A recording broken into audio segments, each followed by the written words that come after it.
Welcome back viewers, आपको खुशामदीद कहेंगे दोबारा से सच सवेरा में। सच सवेरा में आज हम गुफ्तगू कर रहे हैं डॉक्टर इफ्तिखार अहमद साहब से, जो कि चेयरमैन हैं PARC के। और सर, ब्रेक पे जाने से पहले हम बात कर रहे थे जेनेटिक मॉडिफिकेशन की। जेनेटिक मॉडिफिकेशन यानी कोई भी फल या क्रॉप जो है उसके अंदर उसके जीन्स में चेंजेस लाके, मेरा ख्याल है आप ज़्यादा बेहतर बता सकते हैं हमारे नाज़रीन को। मॉडिफिकेशन तो हम देखें, जब से ये दुनिया बनी है जेनेटिक मॉडिफिकेशन होती आ रही है। बिल्कुल। तो वो जो जन्नत के बारे में आप पढ़ते हैं वहाँ पर भी वो जेनेटिक मॉडिफिकेशन की बात है। 6000 साल पहले जो है गंदम जो है वो 6000 साल पहले नई गंदम बनी थी जिसको आजकल आप खाते हैं। ठीक है। उससे पहले और तरह की गंदम होती थी। ठीक है। तो जेनेटिक मॉडिफिकेशंस हमेशा से करते आ रहे हैं। तो पाकिस्तान में भी और जो जेनेटिक मॉडिफिकेशन आप जानना चाह रही हैं वो ये है कि मोस्ट रिसेंट के जिसमें प्रिसाइजली जीन्स को लेकर और आइडेंटिफाई करके एक पौधे से या एक जानदार से दूसरे में जब डाल लेते हैं तो इसको जेनेटिक इंजीनियरिंग या जेनेटिक मॉडिफिकेशन कहते हैं। और जेनेटिकली मॉडिफाइड क्रॉप्स की आप बात करें तो वो क्रॉप्स हैं जिनमें नए तरीक़ों से बड़े प्रिसाइजली जीन डाले जाते हैं। तो उसमें किया क्या जाता है कि अब ये पॉसिबल हो गया है कि बड़े दूर के जो पौधे हैं उनमें भी या बड़े दूर के जो ऑर्गेनिज्म हैं उनमें भी एक से जीन उठा के दूसरे में डाल लिया जाए। तो उसको यूज़ करते हुए इसको मुख्तलिफ तरीक़ों से ये इस्तेमाल किया जा सकता है। तो जो जेनेटिकली मॉडिफाइड क्रॉप्स वो हैं जिनमें जीन्स दूसरी जगहों से ला के उसमें डाले गए हैं और वो कई पर्पजेज़ के लिए हैं। अक्सर औकात जो जीन्स डाले गए हैं वो ये जो कीड़े हैं जो फसलों को खा जाते हैं और उनके ख़िलाफ़ क़ुव्वत मुदाफ़त के लिए जीन डाले गए हैं। ठीक है। तो उसमें जो मशहूर है जिसकी वजह से मसलन अगर पाकिस्तान में बात करेंगे तो लोग यही समझेंगे क्योंकि वो बीटी कॉटन या बीटी कॉर्न जी, क्योंकि ये सबसे ज़्यादा फील्ड में ये गया। बीटी है क्या? ये एक बैक्टीरियम है। ओके। और ये इसके अंदर एक टॉक्सिक प्रोटीन है। ओके। और इस बैक्टीरियम से ये जीन उठा के कपास में डाल लिया गया। ठीक है। और उसकी वजह से जो कपास के सुंडी होती है जी ठीक, वो सुंडी के ख़िलाफ़ उसके अंदर क़ुव्वत मुदाफ़त है। तो जब वो कीड़ा उसको खाता है ठीक है तो वो बेचारा मर जाता है। ठीक है, कीड़ा ही मर जाता है, कपास को कुछ नहीं होता। कपास को कुछ नहीं होता, तो कपास के अंदर डाल दिया गया। तो उस पर वो जहर उस कीड़े के लिए इस्तेमाल नहीं करना पड़ता। ठीक है। तो ये किया गया है। ज़बरदस्त। तो ये ज़्यादातर लोग इसी को जानते हैं। अच्छा, मगर ये ऐसा नहीं है। जी जी। और बहुत सारी चीज़ें हैं जिनको इस्तेमाल किया जा रहा है और किया भी जा सकता है। तो ये टेक्नोलॉजी जो है ना, इसके बहुत सारे यूजेस किए जा सकते हैं। ह्यूमन्स में भी, एनिमल्स में भी, प्लांट्स में भी, सब जगह पर मुख्तलिफ चीज़ों के लिए इसको इस्तेमाल किया जा सकता है। इस बड़ा वाइड सब्जेक्ट है। इसमें प्रिसीजन है, इसमें जो है वो ख़र्चा एक किस्म का काफ़ी ज़्यादा है इस जब आप इनिशियल काम करते हैं। बाद में ये क्योंकि मुझे ऐसे ऑरेंजेस खाने का इत्तेफाक हुआ जिनमें बीज नहीं था। मैं सोची थी पाकिस्तान में कब प्रोड्यूस होंगे। पाकिस्तान में भी ये ऑरेंजेस असल में डिपेंड करता है कौन से वाले की बात कर रहे हैं। तो पाकिस्तान में जो है ख़ास तौर पे आजकल जो इस्तेमाल किया जाता है वो किन्नू कहते हैं। जी जी। तो किन्नू में बीज ज़्यादा हैं और ये सबसे ज़्यादा पसंद भी किया जाता है। राइट। तो उसके लिए हमारे लोगों ने काम किया है। 2 जगहों पे काम हुआ है। एक नियाब है, नेशनल इंस्टीट्यूट ऑफ, यानी इस पे भी काम हो रहा है। हाँ जी। और किन्नू की वो किस्में अब आ गई हैं जो सीडलेस हैं। ओके। असल इशू ये है कि इसको फिर आगे बढ़ाना है। बिल्कुल, मास स्केल पे प्रोडक्शन। ठीक है। तो मास स्केल प्रोडक्शन जो है वो साइंटिस्ट बेचारा तो सारा कुछ नहीं कर सकता। ठीक है। राइट। उसने वो काम करके दे दिया। अब आगे काम है जो नर्सरी प्रोडक्शन का। ठीक है। तो यानी ये स्टेप बाय स्टेप आगे बढ़ेगा और वी होप कि इंशाल्लाह। तो जब वो बेचारे ये कहते हैं कि जी हमने पैदा कर लिया तो लोग समझते हैं किधर है भाई, आज ही दे दो, तो आज तो नहीं मिल सकता। ठीक है सर। वो अब नंबर थोड़ा वेट कर लेते हैं। नंबर प्रोड्यूस करना बड़ा जरूरी है कि कितने नंबर्स प्रोड्यूस होंगे, राइट, 1 एकड़ में कितने लगते हैं, तो हर फार्मर को कितने दे, ठीक है, तो राइट, वो उसमें अब लेकिन नए तरीके आ गए हैं कि उसको बढ़ाया जा सकता है ना बड़ी क्विकली, ठीक है, तो उस पर काम करने की ज़रूरत है। ठीक है। अच्छा सर, ख़वातीन की अगर हम बात करें और हम देखें अपने रूरल एरियाज़ को, तो शहर की औरत से ज़्यादा जो गांव की देहात की औरत है वो ज़्यादा काम कर रही है, काश्तकारी भी कर रही है, कपास जो है वो चुन भी रही है, गंदम की कटाई में भी औरत मौजूद है। औरत का किरदार एग्रीकल्चर में, उसकी प्रमोशन में आप कैसे देखते हैं? और वो ख़वातीन जो इस वक्त घर में बैठी हैं वो कैसे फ़ायदा हासिल सबसे पहले तो मैं इस बात से डिफर करता हूँ कि शहर की ख्वातीन नहीं काम करती, शहर की ख्वातीन भी उतना ही काम कर रही हैं, औरत को असल में काम ज़्यादा करना पड़ता है। राइट, शहर में भी जैसे जैसे जो है औरतें जॉब भी कर रही हैं तो उनको घर का काम भी करना पड़ता है और दूसरा भी करना पड़ता है। सही। तो लेकिन ये बात दुरुस्त है कि गांव की जो 70% काम है एग्रीकल्चर में वो औरतें करती हैं, और जो बड़े काम है डिसीजन मेकिंग के वो मर्द करते हैं, वो बड़े काम करते हैं। लेकिन इशू ये है कि जो काम रिम्यूनरेशन है ना, राइट, वुमेन को वो उनको उतनी नहीं मिलती जितनी के, राइट, अगर मर्द मजदूर है तो उसको ज़्यादा पैसे मिलते हैं, राइट, कपास चुनने के, जो खातून मजदूर है उसको कम मिलते हैं।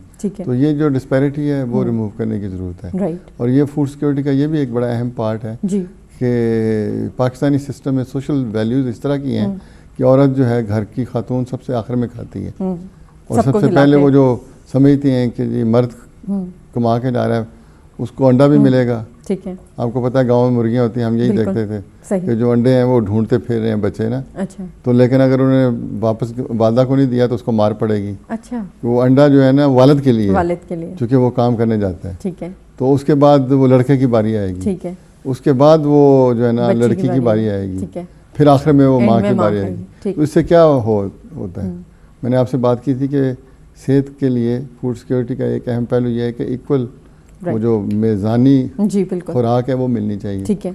तो अब होता ये है कि जी ये जो खातून है ये चूँकि वो नहीं ले रही तमाम अज्जा, तो उसके अंदर डेफिशिएंसी पाई होती है, और ये डेफिशिएंसी इमीडिएटली कहाँ ट्रांसफ़र होती है बच्चों में, जो बच्चा अभी पैदा भी नहीं हुआ, तो उसके अंदर शुरू से फिर डेफिशिएंसीज आनी शुरू रहती हैं, और एक साइकिल चलता है फिर। और पहले 2 साल में अगर को उसको बहुत सारी वो जो है बैलेंस डाइट नहीं मिलेगी तो बाद में उसमें वो डेफिशिएंसीज कभी पूरी नहीं हो सकती। ठीक है, उन बच्चों में। ठीक है, तो इसकी वजह से माल न्यूट्रिशन जो है आप देखेंगे कि इसी वजह से ज़्यादा है, और इसको हम न्यूट्रिशनल इनसिक्योरिटी जो है वो पाकिस्तान में गांव के लेवल पर ज़्यादा है, और ख़ास तौर पे उन्हीं इलाकों में ज़्यादा जहाँ पर ये सोशल वैल्यूज़ जो हैं अभी चेंज नहीं हो रही। ठीक है, और equality of human beings in terms of कि जी ये सबका एक जैसा हक है वो इस्टेब्लिश करना बड़ा ज़रूरी है। यकीनन ये चीज़ इस्टेब्लिश होगी तो एग्रीकल्चर पे भी इफेक्ट पड़ेगा, उसमें भी बेहतरी आएगी, इम्प्रूवमेंट आएगी। जब एक औरत ज़्यादा सेहतमंद होगी, ज़्यादा तवज्जो से काम करेगी और उसको उसका हक भी मिल रहा होगा, वो और यकसूर के साथ काम करेगी, डेफिनेटली उससे फिर इसमें भी इम्प्रूवमेंट आएगी। सर, वो ख़वातीन, आजकल हम बात करते हैं ऑर्गेनिक फार्मिंग की, यानी वही दोबारा से देसी तरीके, एम आई राइट, देसी तरीके? जी, ऑर्गेनिक फार्मिंग असल में जब आप साइंटिफिक लैंग्वेज में बात करें तो ज़रा उसका मतलब डिफरेंट है। ओके, उसमें एक सर्टिफिकेशन की ज़रूरत है। पाकिस्तान में बहुत सारे इलाकों में ऑर्गेनिक ही पैदा हो रहा है। ओके, लेकिन जब अगर आप इसको ऑर्गेनिक के लिए बेचने की जाएंगे ना तो जिन्होंने इसको ज़्यादा वैल्यू देनी है वो नहीं देंगे। अच्छा, वो आपसे सर्टिफिकेट चाहते हैं। अच्छा, कि वाकई इसमें कोई पेस्टिसाइड नहीं डाले गए। ठीक है, तो उसकी एविडेंस कहाँ है? अच्छा, तो क्या वाकई इसमें वो फर्टिलाइज़र नहीं डाले गए जो ऑर्गेनिक उन्होंने बनाए हैं क्राइटेरिया? ठीक है, तो वो पूछेंगे जी बताएं। तो आपके पास अगर वो डाटा नहीं है तो सर्टिफाइड नहीं है फार्म आपका, तो फिर आप उसको एज ए ऑर्गेनिक नहीं बेच सकते। सही, सही। तो इसलिए अगर आपने उसकी वैल्यू ज़्यादा लेनी है तो उसके लिए आपको सर्टिफिकेशन करानी होगी। तो उसमें आपको रजिस्टर मेंटेन करने हैं अपने फार्म के। ठीक है, जिसमें ये ज़ाहिर हो कि आपने पिछले 3 साल में कोई पेस्टिसाइड नहीं यूज़ किया। वो नज़र आएगा कि जी आपने पेस्टिसाइड एप्लीकेशन की है, ये नहीं की है, कौन सी की है। कुछ ऐसे पेस्टिसाइड हैं, बायो पेस्टिसाइड कहलाते हैं, जो अलाउड हैं। ठीक है, अगर तो वो किए हैं तो वो दर्ज होंगे, बाकी नहीं दर्ज होंगे। तो ये तमाम डाटा चाहिए, डॉक्यूमेंटेशन। लेकिन सर, जैसे कि आपने भी जिक्र किया, आपकी जिस तरह इस पे नज़र है, तो प्रोड्यूस ऑर्गेनिक ही हो रहा है, सिर्फ हम सर्टिफिकेशन नहीं हो रहा, सब जगह नहीं हो रहा। ये आप मुख्तलिफ जगहों पर मुख्तलिफ सिचुएशन है। ठीक है, बहुत सारी क्रॉप्स आप फर्टिलाइजर्स डाल के और पेस्टिसाइड डाल के प्रोड्यूस कर रहे हैं। ठीक है, और वहाँ पर बहुत सीरियस प्रॉब्लम है। ओके। ख़ास तौर पे देखें ये वेजिटेबल्स जो हैं इनमें हमें इस वक्त सबसे बड़ा मसला ये है कि लोगों को अंदाज़ा ही नहीं है कि वो खुराक खा रहे हैं या जहर खा रहे हैं। बहुत ज़्यादा केमिकल्स, और जो लोग प्रोड्यूस कर रहे हैं वो इसका ख्याल नहीं कर रहे हैं। ठीक है। जो प्रोटोकॉल्स उनको बताए जाते हैं उस पर फॉलो नहीं कर रहे हैं। ठीक है। और आज स्प्रे किया, अगले दिन फील्ड में वो बेचने के लिए ले गए, सही, तो उसका एक मियाद है वो भी पूरी नहीं कर रहे हैं। सही। तो pesticide contamination is a serious business, okay, serious problem in Pakistan. ठीक है। In many areas where, so particularly peri urban agriculture जहाँ वेजिटेबल्स ग्रो की जाती हैं, इट्स अ सीरियस इशू। और जो लोग खा रहे हैं वो मेजॉरिटी जहर खा रहे हैं। तो सर जो खवातीन, और उसके लिए काम करने की ज़रूरत है। और इसी तरह जो लोग उसको पिक करते हैं, जैसे ख्वातीन ज़्यादातर पिक करती हैं, वो इसका डायरेक्ट शिकार हो और जो कंज्यूमर है, और क्या इसको सिर्फ वॉश करने से नहीं हल होगा? नहीं, ये तो कुछ पेस्टिसाइड्स हैं जो कॉन्ट्रैक्ट पेस्टिसाइड कहलाते हैं, वो सरफेस पे होते हैं। अच्छा। और वो अंदर पेनिट्रेट नहीं करते। ठीक है। वो तो रिमूव हो जाते हैं। ठीक है। एज ए प्रिकॉशन आपको साफ तो करने ही चाहिए। बिल्कुल। लेकिन बहुत सारे पेस्टिसाइड जो मॉडर्न हैं वो सारे अंदर पेनिट्रेट करते हैं। ओके। और वो खतरनाक है सेहत के लिए। तो यानी अच्छी तरह धो के भी हम बच नहीं सकते। सिर्फ इस अवेयरनेस से काम नहीं चलेगा कि जिसको धो लो या पिंकी से धो लो। हाँ, कंज्यूमर्स को अपनी जो है वो अपनी सोसाइटीज़ बनानी पड़ेंगी, कंज्यूमर को प्रेशर ग्रुप क्रिएट करने होंगे, और हमें डिमांड करना होगा कि जी जो प्रोडक्ट्स जो आ रही हैं क्या वो पेस्टिसाइड फ्री हैं या नहीं। ठीक है, और क्या वो अपनी मैक्सिमम रेजिडुअल लिमिट्स उन्हें हम कहते हैं उनके अंदर हैं या नहीं। और ये एक डायलेमा है। इसी तरह कंटेमिनेंट्स और भी हैं जो एफ्लुएंट हैं इंडस्ट्रियल, उनसे बहुत सारे कंटेमिनेंट्स जो इरिगेशन के वाटर है उसमें ऐड हो रहे हैं। तो इन तमाम चीज़ों को रोकना होगा। ठीक है। और ये फूड सिक्योरिटी का एक अहम पार्ट है कि कंटेमिनेंट्स जो हैं वो हम खा रहे हैं और उस पर ख्याल नहीं है और उसकी तरफ हमारी तवज्जो नहीं है। तो इसके लिए जो रेगुलेटरी फ्रेमवर्क्स है ना, जी, वो उनको स्ट्रॉन्ग बनाना बड़ा ज़रूरी है। और पाकिस्तान में ये रेगुलेटरी फ्रेमवर्क बहुत कमज़ोर हैं। अच्छा। और सज़ा जो है वो नहीं दी जाती। सही। और पकड़ा नहीं जाता। आप रिसेंटली देख ही रहे हैं बहुत सारी जो मसाइल हैं वो इसी वजह से हैं। सही। कि रेगुलेटर्स जो हैं वो बहुत कमज़ोर हैं हमारे। ठीक है। और वो इन चीज़ों को नहीं देख रहे। ठीक है। तो इसलिए ये कह देना कि हम ऑर्गेनिक खा रहे हैं वो दुरुस्त नहीं है। दुरुस्त नहीं। तो हमारी ख़वातीन जो घर में अगर कोई हिस्सा है, गार्डन है और या किचन में कर सकती हैं वो, तो मेरा ख्याल है इस तरह ये इन तमाम कंटेमिनेशन से, इन तमाम पेस्टिसाइड से बचा जा सकता है। आप उनको कैसे इनकरेज करेंगे कि वो बहुत सारी चीज़ें आप देख रहे हैं कि गवर्नमेंट कर भी रही है और उसमें किचन गार्डनिंग है। ठीक है। और आम ख्वातीन चाहे जिनके पास ज़मीन नहीं भी है, ठीक है, वो भी इसमें कर सकती हैं, गलों में भी इवन लगा कर। ठीक है। और आम जो वेजिटेबल्स हैं बड़ी आसानी से ग्रो हो सकती हैं। और इसी तरह रूफ टॉप जी हर एक के घर पे वो है, उस पे भी जो है हो सकता है। ये जितनी आप कहते हैं पुदीना है, धनिया है, ठीक है, हरी मिर्चें होती हैं, मिर्चें हैं, पालक, मेथी, ये सब चीज़ें उगाई जा सकती हैं, बहुत आसानी से उगाई जा सकती हैं। और ये बहुत मुश्किल नहीं है। ठीक है। और टीवी पे अब बहुत सारे प्रोग्राम ये आ भी रहे हैं। सही। और वो सिखा भी रहे हैं। ठीक है।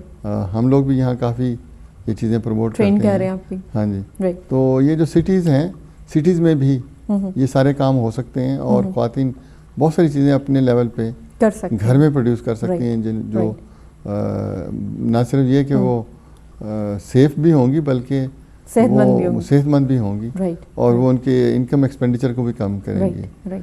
गर्मियों में घिया तोरी की एक बेल लगा लें तो आपको कितनी हो जाती है, कद्दू की एक बेल लगा लें, क्या आप मोहल्ले में भी भिंडी तोरी। हाँ जी। तो इनको आपको बहुत ज़्यादा जगह की ज़रूरत नहीं है। ठीक है। तो यहाँ हम डेमोन्स्ट्रेट कर रहे हैं कि रूफ टॉप पे भी आप बहुत सारा काम कर सकते हैं। एक दूसरी बात यह कि वो बाद में ये कहते हैं कि पानी की कमी है जी, तो जितनी ये छतें हैं इनका पानी भी हार्वेस्ट किया जा सकता है। बिल्कुल राइट। तो वाटर हार्वेस्टिंग भी एक है कि हर घर का अगर वो पानी हार्वेस्ट कर लिया जाए और इरिगेशन का इस्तेमाल किया जाए तो, और इसमें बहुत मुश्किल काम नहीं है। ठीक है। ये बहुत आसान काम है।